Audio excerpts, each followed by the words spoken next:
made headlines in December when she revealed she had quit her job and divorced her husband after falling in love.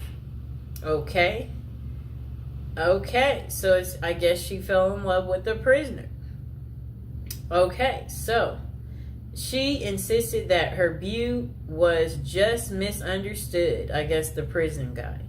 This came after he had been dubbed the most hated man in America for price gouging a drug for people with HIV. Bizarre though, the story was Smith, I believe that's her last name. Yeah, Christy. I don't know why they won't just call her Christy. Has plenty of company. For every incarcerated man, it seems there's a woman interested in being his pen pal or more. Okay? Christy Smith, a former journalist who helped break the story of a white-collar criminal, Martin Shkreli. Wright became romantically involved with him while he served a federal prison sentence for fraud. Okay, I'm about to show her. She looks fairly normal, too. She's, normal looking lady. And, he's the genius. I'm trying to say, I guess, he thought he was the genius. He didn't know he would get caught. It's a trend explored in the book Love Lockdown, Dating, XXX, and Marriage in America's Prisons. Okay.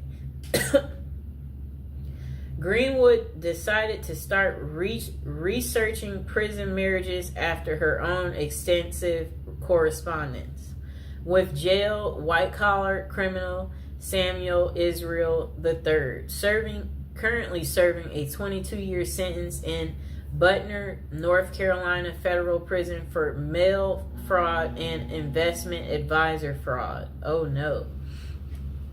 Some of this, it does make you wonder, how do these people get into committing these crimes? Or what? How does it start? What, do you get away with one thing and then it makes you think, oh, I could do that again and get away with it, and then you keep getting comfortable enough. You get so comfortable that you keep on, and then you eventually leave footprints. Okay, so this guy, I guess his name is Israel, it said he had faked his death by staging a suicidal plunge off the Bear Mountain Bridge in upstate New York in June 2008. He turned himself in to the feds 3 weeks later, and Greenwood reached out to him whilst researching her first book, Playing Dead, about people who fake their own deaths or disappearances. They have stayed in touch for 7 years, corresponding frequently, although they have never met. Quite interesting, right, people? I think we know people like this, where you're online friends, and for whatever reason, y'all stay in touch. I don't know what that's about, why people want to do that. Because it's I don't want to do it, so I don't know why people want to do it. Okay. Throughout the half dozen years I've known Sam, he has gone from my subject to my stalker to my friend, she writes, nodding that the correspondence helped her understand the laser-like attention an inmate with little to do can lavish on a lady.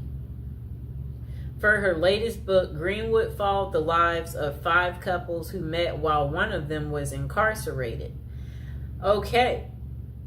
I don't know what that means. I'm just trying to say, whatever they wrote was very confusing. What came next? So, to prison wives who have long histories with their men, MWI. Okay? Women are seen as pathetic losers, or worse yet, prison groupies. Let's just label them a prison groupie. But what she found were relationships that were at times romantic, messy, complicated, and sometimes heartbreaking. In other words, not too unlike those in the real world. One couple includes Joe, an ex-Army medic who had worked as a prison guard at a Kansas City jail, and Benny Reed, who was serving a 10-year sentence in the maximum security Oregon State Penitentiary for the attempted murder of his then girlfriend. It shows Joe and Benny Reed, who met on a prison pen pal site on their wedding day, and they are kissing. I'm going to show the picture. That's her prison boo. You see that? How romantic.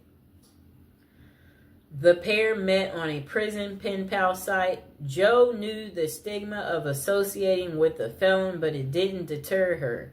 In recovery herself from an addiction to pain pills, Joe credited Benny with making me the best possible version of myself.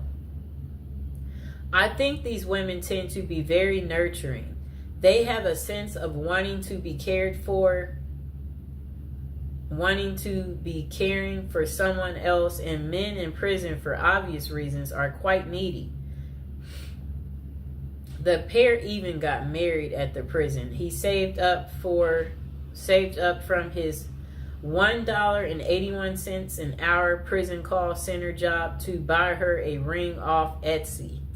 How sweet. But the relationship ended abruptly when Benny found other companions online. Are you kidding me? He still left her while in prison. That's crazy. It says, yeah, that's crazy. Oh my gosh. Wow.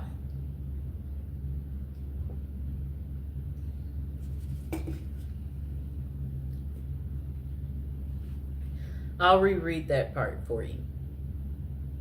The pair had even got engaged at the prison. He saved up from his $1.81 an hour prison call center job to buy her a ring off Etsy. But the relationship, it ended abruptly when Benny found other companions online. Wow. Even in prison, they cheat and they're greedy. Just why do women fall for imprisoned men? According to Dr. Fred Berlin, director of the Johns Hopkins XXX and Gender Clinic, there tends to be this trait of intense mothering in prison wives, writes Greenwood. I think these women tend to be very nurturing. They have a sense of wanting to be caring for someone else, and men in prison, for obvious reasons, are quite needy. But not every prison wife goes into a pen pal relationship looking for love. Sheila Rule, a longtime foreign correspondent for New York Times, met Joe Robinson while doing volunteer work for a prison ministry. She was corresponding with more than a dozen inmates when a compelling letter came from Robinson, an East New York native serving 25 years for murder. Now, I have to look at this close up. I guess she was really lonely too. Okay, I'm looking at them. Oh, how are they in bed together? They must. She must like spent that one weekend day with him. This is funny. He has on regular clothes. Let me show the picture. Yep, she met him during her volunteer. Okay, so look. That lady I showed you, Sheila, a longtime foreign correspondent for New York Times, met Joe Robinson, the guy that you saw there, while doing volunteer work for a prison ministry. She was corresponding with more than a dozen inmates when a compelling letter came from Robinson, an East New York native serving 25 years for murder. As a pen pal, he was looking for a young lady, and Rule, who had been married twice, was in her 50s, 20 years his senior. She let him down and flat out told him that she couldn't be his companion but could be his friend. For a year, The two exchanged letters that were deeply vulnerable but very flirtatious.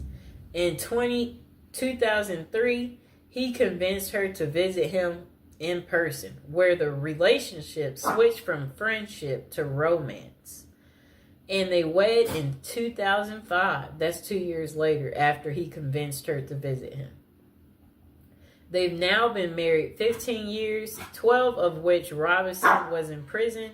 She says the marriage is happy and familiar, like an old shoe. That's so funny. Like, it's like a shoe. Still, Rue initially told few people about the relationship. When she decided to tell a friend she thought was progressive, the friend asked how she could be with someone charged with murder. I'm not marrying Joe's past, she told the friend. I'm marrying the person he's become. Do you like her excuse? So that's the end of Terrible Crimes. How it couldn't stop these ladies from marrying men behind bars.